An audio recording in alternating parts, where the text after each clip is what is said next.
You remind me of the babe. What babe? The babe with the power. What power? The power of voodoo. Who do? You do. Do what? You remind me of the babe. All right. Did I get it right? You got it right. Yay. Pat yourself on the back. Yay.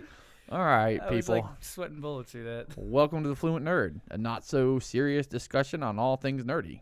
I'm Z. I'm Neil. So this is a show where we take a nerdy franchise, movie, show, game, comic, whatever. We give you some history and some trivia, and then we're going to talk about the most famous and infamous moments from that franchise. Additionally, our feedback and our love-hate relationship with all things. Yes, pretty much. So what are we talking about this week, Z? We're going to be talking about the Labyrinth. Hence the weird thing we did at the beginning there. That's not weird. That's just how I talk. Who do? You do. All right.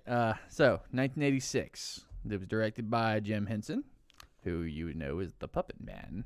Puppet Master. Executive produced by George Lucas, with concept art by Brian Froud. And Freud? oh goddamn, we're doing this again. I don't know how to say his fucking name. All right, deal with it. So Freud and Henson have collaborated before with The Dark Crystal in 1982, and the script was written by Terry Jones of Monty Python in 1984. And Freud is also the father of baby Toby in the movie. Toby. His name is Toby. Not even gonna touch that one. This was billed as a musical fantasy, which is pretty apt. It had a budget of $25 million and it only grossed $12.9 million. Now, since that time, it has received a heck of a cult following. Yeah. Jim Henson was pretty crushed by the lack of success on this movie, but you know, the Muppets did have their day, including Muppet Treasure Island, which is the second best pirate movie ever made. What's the first? Hook. Okay. Mm-hmm. Pirates of the Caribbean's like number 40 something. Yeah, no, does it make the top 50? I mean, it's up there because I can't think of 50 pirate movies. So by default, it's in the top 50. Oh, wait, there is Cutthroat Island. That's a bad fucking movie. Never seen it. Well, we'll cover it one day and Okay. you'll get to see it. So there is a 15-year-old girl named Sarah. She's basically every drama kid from every high school ever. She's kind of an emo. She's seen reading The Labyrinth at the beginning of the movie. She's seen acting by herself in the park. Like I said, every high school drama kid. Wait, her dog Merlin was there. Oh, yeah, Merlin was there because that makes it okay. Kind of like Neil. He only had a friend. The only friend he had growing up was a dog. You'll never know my real history. So she goes home and is pissed to find out she has to babysit her brother, which, oh my God, drama. She was like an hour late for it, too. Yeah. What a fucking bitch. She's a terrible person. terrible person. Yeah. But aren't all 15-year-old girls? Yeah, I don't know any, so I'm going to assume yes. I don't either. Yeah. I'm thinking about it. So she wishes out loud that goblins would take her baby brother, which, I mean, who hasn't been there? I certainly have. It didn't work, though. I'm still here, Z. You're not my baby brother. True. Maybe you have to be related to him. Huh. I don't know if I ever wished. I just punched my brother a lot. I didn't really wish goblins to take him away.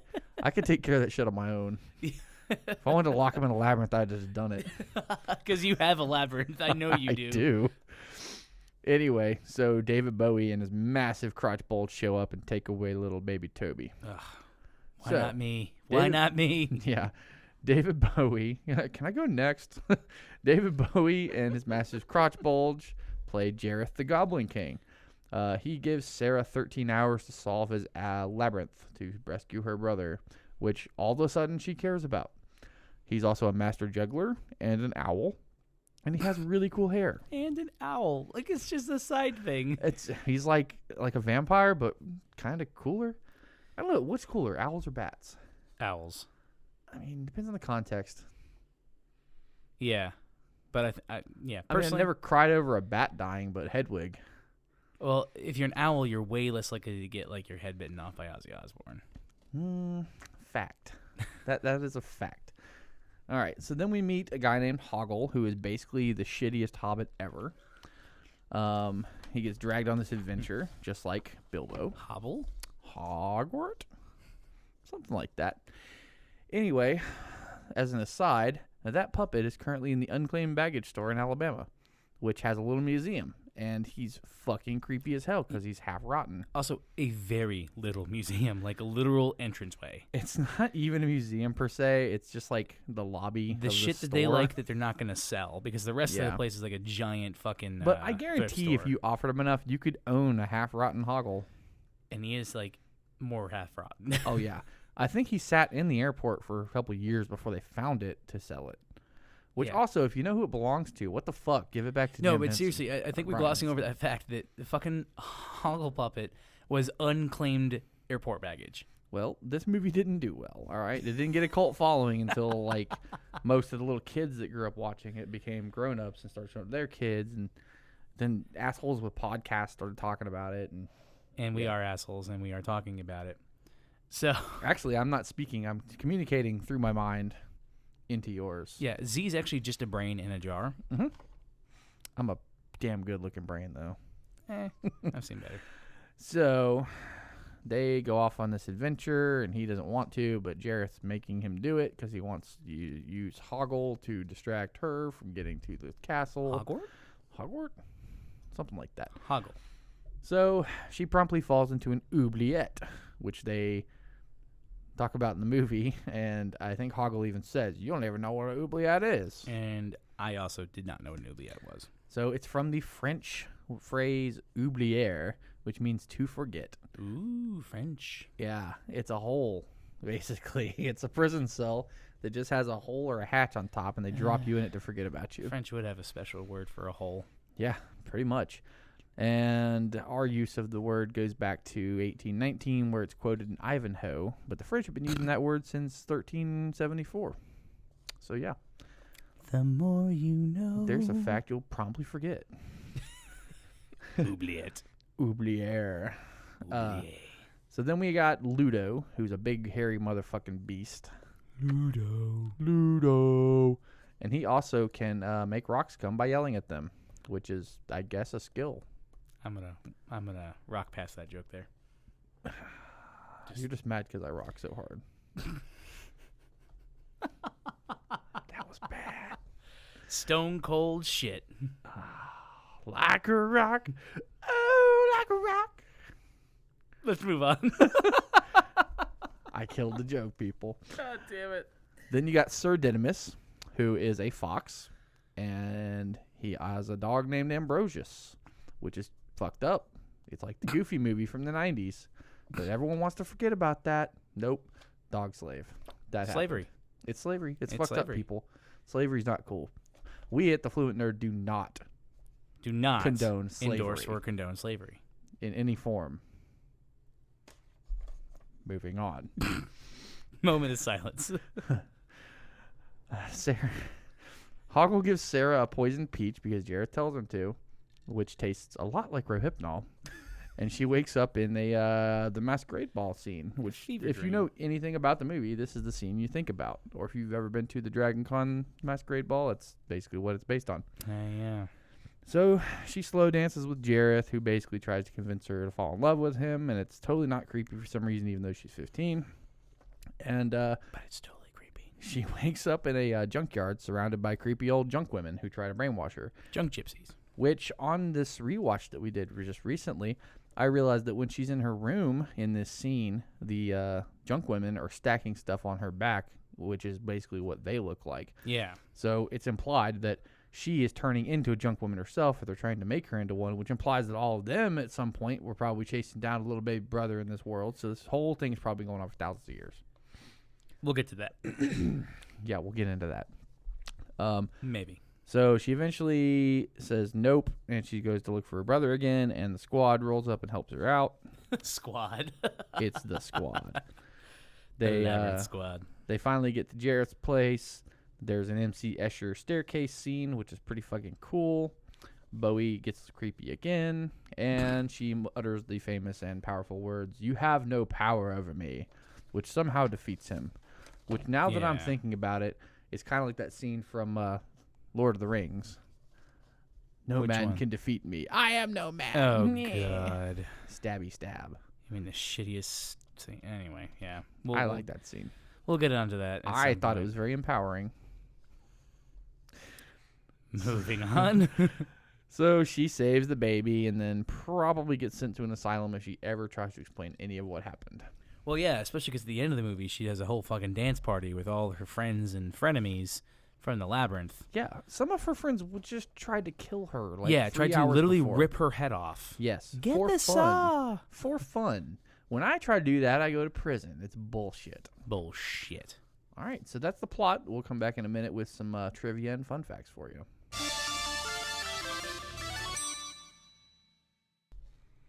Okay, so some fun facts about the Labyrinth. Yeah, fun facts. Yeah, this movie was almost fucking creepier. It's pretty creepy already. If that's even possible. Yeah. So Helena Bonham Carter almost played Sarah. God, I hate that fucking. But they wanted to go with an American, who I guess Helena Bonham Carter is British. We had this discussion off air. Yeah. And the thing is, you don't know what nationality a good actor is. Yeah, except her name is Helena Bonham Carter. She has the creepy serial killer triple name yeah, thing but going. that is the most British name other than Nigel McEnglishman. That's pretty good. I'm gonna start calling you that now. Nigel McEnglishman. God damn it. Oh, speaking of Nigel, we need to do wild thornberries at some point. Oh, smashing. Oh, smashing. It is Tim Curry. Oh, fuck, it is. I love Tim Curry.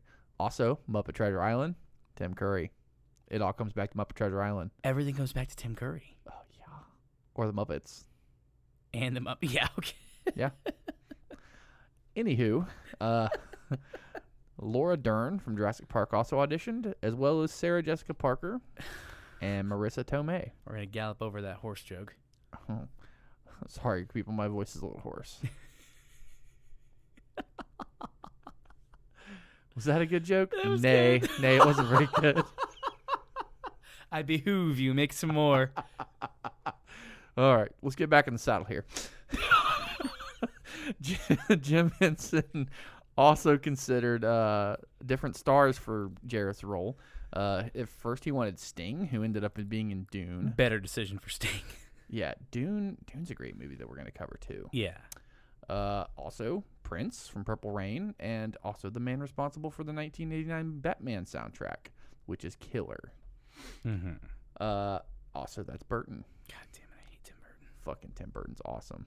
We're going to cover a lot of Tim Burton on here, people. Yeah, I don't I'm care gonna if he hate hates it or not. every fucking second. We're also going to make Neil watch a bunch of horror movies, and he hates those too. This is going to be so much fun. Anywho, Mick Jagger almost played Jareth, which would have been really interesting, I Bad think. out of hell. But they would have had to probably put another $1 million in the budget just for his heroin habit. So there's that.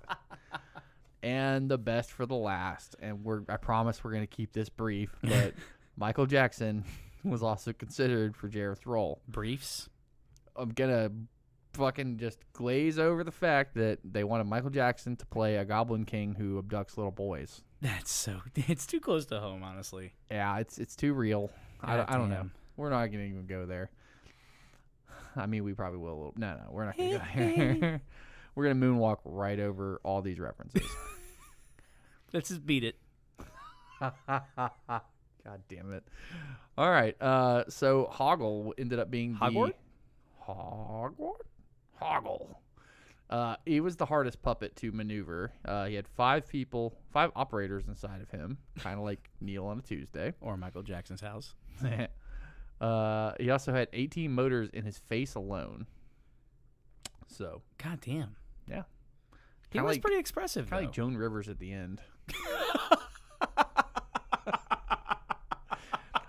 And I haven't seen a lot of Doctor Who, but she always reminds me of that thing that's just the face stretched out on the rack. always Yeah, being fed moisture. Lady Cassandra, I can't remember, and I'm gonna piss off nerds by getting the name wrong. Yeah.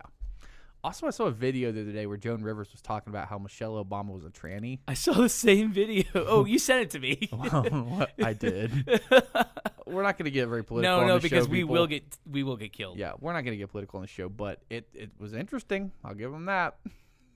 I think it came from some weird fucking. I don't know. It was definitely a parody. Oh, I don't know. I've never seen Michelle Obama's nether region. I'm just asking questions. I'm just asking questions here. You can't explain that. We are very thought-provoking. We're a very serious podcast. We're a very serious podcast. Yeah.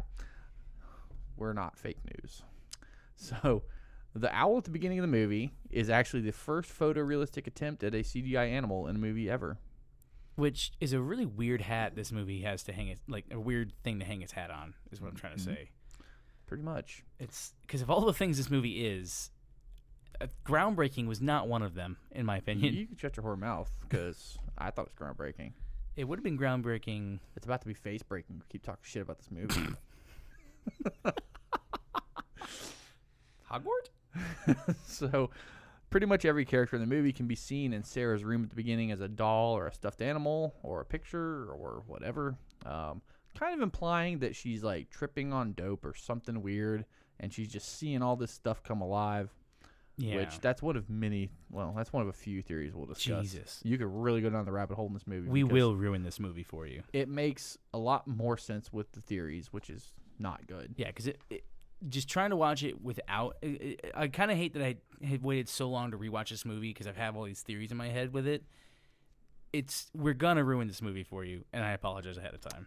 Pretty much. Also, fun cameo here. Gates McFadden from Next Generation was a choreographer for the movie. Dr. Crusher. I'd crush her. And she was a dancer in the masquerade ball scene. Which we knew that going into that scene. Still couldn't find her. Doctor? So many redheads. Nurse? So many redheads in that scene. Hello, nurse. Yeah. I don't know which one she is. She's not a nurse. She's a doctor. Damn it. I'm a doctor, not a choreographer. Not a dancer. A tiny dancer. A dancer for money. I mixed a bunch of fucking 80s Move songs along. there. Let's dance past that one. Just dancing away with y'all's hearts right now. So the puppet for Ludo weighed about 100 pounds, and Jim Henson didn't like that, and they got it down to 75 pounds. And he also had a camera installed in his horn because there's no other way to see where you're going in the costume. The book that this is loosely based on was called Outside Over There. It was written by Maurice Sendak, who also wrote Where the Wild Things Are. Never heard it, never seen it, never read it. Where the Wild Things Are? Yeah. I've heard of it. My sister-in-law was really into that, I think. I mean, we could The books. we might do that on the podcast sometime. Perhaps. Who knows? Mayhaps. If it's anywhere as weird as this, I'll probably like it. But anyway, a copy of that book can be seen in Sarah's bedroom also. There are apparently 7 hidden faces or heads in the DVD release of the movie. We saw one of them during a scene change when we were rewatching it. Yeah, because it took up half the fucking screen. It was very prominent, and it was Bowie's head. But that's the only one I saw. But apparently, if you really want to rewatch this a few times and find them, they're there. So George Lucas refused to give any interviews for the movie because he didn't want to steal Jim Henson's thunder. Because they were friends.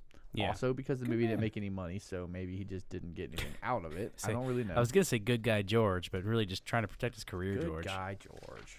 Yeah. Our Lord and Savior. Yeah. So this movie was filmed next door to Legend, and from the 1985 movie Legend, which I just bought a DVD copy of, and I've never seen. And neither has Nor Neil. have I. We're gonna do that one soon. Yeah, we'll have to Anyway. do like a first take on it. Yeah. So the cast and crew kind of intermingled and met each other and would hang out, I guess. So Brian Henson, who's Jim Henson's son and also worked on this movie, met Mia Sara, who is the lead in Legend and also Ferris Bueller's girlfriend. And they later got married, I think sometime in the 90s. And apparently before she married him, she was married to Sean Connery's son. I don't know why you'd ever leave that family. Well, I don't know. Maybe he had too much chest hair. Is that possible? No. I don't know. Also, if he didn't... Okay, imagine Sean Connery without the accent and tell me if you still like Sean Connery. Ooh. Ladies and gentlemen, these are the groundbreaking questions. Sean Connery. Sean Connery is a fucking Spaniard. I'm a peacock. If you don't know what we're referencing, you'll find out shortly because we're going to do the Highlander. There can be only one. You must do it, Highlander. Anyway. So, there's a lot of references to the number 13 in this movie. And that apparently talking about the magic hour between midnight and 1 a.m., which is when she actually made the wish for Toby to go with the Goblin King.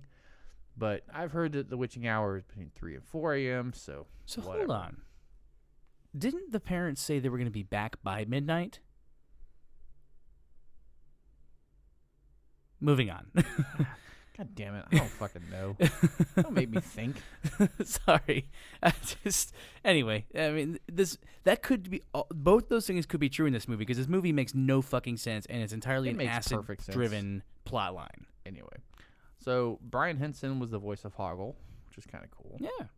That guy. Hogwarts? That guy fucked Mia Sarah. Just thinking about that. Hoggle? Hoggle fucked Ferris Bueller's girlfriend. I wonder if he used the puppet. No. Well, that would explain why it's all rotten and beat up.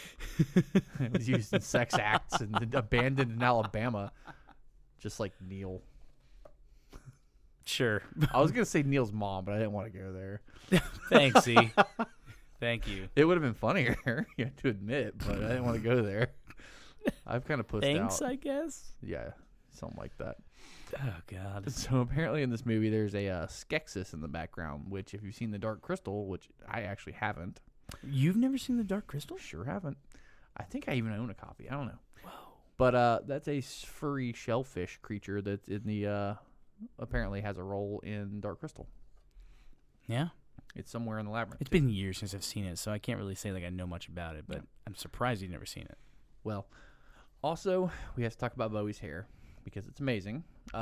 His wig is basically the same haircut as a guy named Lamal, who is a British pop singer who sang the theme for Neverending Story in 1984. And he was also the lead singer for Kajagoogoo. God, what a fucking name. Who had the one-hit wonder Too Shy, which is a pretty great song. I'm trying to think of it. I'm too shy. Hush, hush, I do. Oh, yeah. Yeah. That's a pretty not great song. It's not terrible either. But a spot-on cover, ladies and gentlemen. That's what I do.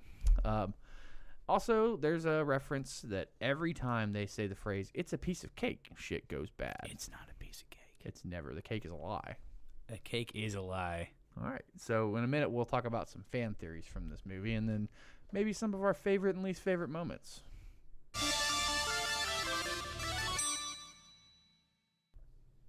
All right, so let's talk about some of the fan theories associated with this My movie. favorite part of this discussion, because god damn. It makes this movie real fucking weird. Let's put it that way. Boy. All right, so the first theory is that Jareth is some sort of immortal thing, and he's been abducting different Sarahs for centuries because apparently he was like obsessed with a Sarah once way down the line and didn't get her. So he takes little spoiled kids and turns them into goblins and tries to get Sarahs to come rescue them so he can taunt them essentially for 13 hours at a time. So, hey man, I'm not here to kink shame. yeah, he's into Sarahs. Who are 15. Okay, I am here to kink Yeah. shame. If that's your kink, I'm shaming you. Yeah, I mean, he specifically tells Sarah that Toby's going to turn into a goblin if he stays there. Oh, so yeah. we can assume that every goblin was once, maybe not a Toby, but was a little kid. Oh, yeah, that was because taken. the odds of finding both a Toby and a Sarah in a family. Yeah, you're stretching it. Yeah. Yeah. And the thing about the name Sarah is it's an old Hebrew name. So there could have been Sarahs since there were Hebrews. So depending on your beliefs, since people have been around. Pretty much. So he could have been doing this for a long fucking time. And the reason this whole theory exists is because when Hoggle meets Sarah, she says, "Hi, I'm Sarah." And he says, "That's what I figured." Hogwarts? Hobble? Hobble. Hoggle. Hoggle. Hobble. Hoggle. I feel like you're saying grr, but I'm saying blah, blah, blah, blah. Anyway, the fan theories. There's another theory that says that Jareth was taken by the goblins as a child himself. He's obviously the Goblin King, but he doesn't look like a fucking goblin. So there's a theory about these goblins that are called kobolds. They're old German goblins. And they pretty much have to have human attention in order to survive. So since now, I say now, this is 30 fucking years ago when this movie was made, but even then, people don't really believe in goblins and fairies anymore. So Speak for yourself. Yeah. So these goblins stole baby David Bowie and told him that he was some sort of king or god, and they use him to attract Sarah or these other people to the realm so that they are forced to believe in the goblins, therefore keeping the goblins alive. Okay. Imagine this. you're a child. I know you were never actually a human child, What, Daisy. babe? But you're a child.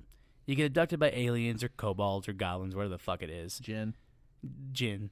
And then you're told by them that you're their new king. I don't have to imagine this. But Have you never wondered why my pants are so tight and my crotch bulge is so prominent? I'm a goblin king. I've been for years. I had a point. Moving on. Yeah. Go fuck yourself. Right, so the third fan theory is easily the darkest one, and we'll keep this short. Will we, though? But the thing is, this one makes the most sense in my head. Because the whole movie, the fan theory says that Sarah is basically coping with being some sort of sexual abuse victim. Now, there's a novel that goes with this, allegedly. I have not read it, full disclosure. But the novel tells us that her parents obviously have split because she has a stepmother, but her mother is a famous actress, and she has a stepfather named Jeremy. We can assume that Jeremy is David Bowie because there's a picture of her mother in her room. Twice we see that picture. Yeah, with a guy who's David Bowie. Like, they're not even trying to hide that picture. So we're assuming that maybe this is her stepfather, Jeremy, who she's seeing a version of in The Goblin King. And the theory goes that he may have molested Sarah at some point. Yeah, because especially at the end, if you're watching it and the things he's saying to her are like the raw emotions of like an abusive stepfather. Yeah, it does definitely have that vibe. And he is constantly being creepy. I want you to love me. Yeah, care for me. Just let me rule you. Yeah, he literally drugs her to sleep. Literally. With a peach. And the only reason, the only way she's free of him ever is to say, you have no power over me. Is to become your own, essentially your own adult, your own woman, and stop You're letting no longer under his influence. So, God, that's dark, and it makes so much sense. Well, the theory basically says all the stuffed animals and imaginary friends are part of an elaborate coping mechanism, which helps her basically be free of Jeremy. Yeah, and also it was the 80s, so she could have definitely gotten her hands on some LSD or some shit. It could be real dark, people. We're gonna leave it at that. But, in closing, what's your favorite moment of Labyrinth, Neil? Favorite moment? So you watched me watch this movie, and there were many a time where I just outright burst into laughing and tears. You did. Some of them weren't even really that funny. No, but it was really, and again, I really wish I could watch this movie not having those fan theories in my head. Mm-hmm. But having that in my head, especially the last one, which is super dark, it all like it makes me laugh because it's so ridiculous and sad, I guess you could say. My favorite moment, man, I don't know. Like, I think Hoggle piloting the weird iron golem creature thing, like just out of nowhere, was kind of fun. That was his redeeming moment. Yeah, it was it was almost like that. That was definitely his. God damn it! Which Hobbit was it that jumped on an orc or something? Fucking just was a complete boss about it. It was the one that was sworn to Gondor. It was Pippin. Pippin. I can't remember if it was Merry or Pippin. No, it was Pippin when they jump on the Pippin, fucking... who also had a bomb ass song. Yes, he did that. He made that cool before what's his nuts from Game of Thrones. Oh yeah, before Pod the Rod. Podrick Payne. Pod the Rod. Yeah, I actually we'll get into that in some. One of many parallels between those. But two. Yeah, no, but the actor who played Pippin, he actually does a really good job at that. But Pimpin'.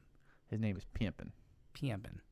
No, but that was one of my favorite moments. There were a number of moments in there where I was just I thoroughly actually I shit on this movie, right? Because objectively, in a lot of ways, it's a bad movie. No, it's not. But it's you can't be objective about this movie, apparently.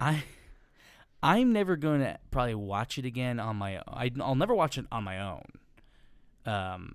But it's so fucking 80s too, and I just love that. I have the notes I took of this shit were like the movie's definitely has themes, right? And one of the biggest themes about it is, and I think that's true in any movie that's talking about like magic and shit. Any kids movie has themes. Yeah, but like the power of words, right? Where the quote. I was literally taking fucking notes. It says, "What's said is said." Like, 'cause she was saying like, "Oh, I didn't mean it." And he goes, "Well," and it's like a lesson to kids. Like, well, don't say shit that you don't mean. It's like a Ferengi with a contract. But anyway, like, it's just it's wrapping up these wrapping up my thought is it's a lesson to kids. It's just I don't know. It's if you haven't seen this movie, go give it a watch. And I don't know, just a lot of good parts. Tell us your favorite part. So I'm a costume guy. I like a good costume. And the whole scene at the masquerade ball really does it for me. That's fucking gangster. Gates McFadden choreographed the shit out of that. No, but the costumes are fucking killer, and it's a very pretty movie. I really enjoy a very good-looking movie. That's true. Especially with a movie from 1986. With Bowie singing throughout the whole movie. Yeah, you can't beat that. Basically the voice of my dreams. No, you don't see a lot of babe. You don't see a lot of really pretty movies from the 80s. I mean, like Goonies and some other ones, they hold up well because of the nostalgia as opposed to in spite of the nostalgia. But I think the Hobbit. No, gross. Ugh. The Labyrinth, I think, really has. It's a pretty movie. It's fun to watch visually. You can watch it without the music and the stuff, and you'd be like, "This is cool. I don't know what the fuck's going on." We're gonna disagree on that point. That's fine. It's okay that you're wrong. But all right. So obviously you had a lot of moments you didn't like, but what's one big one that you hated?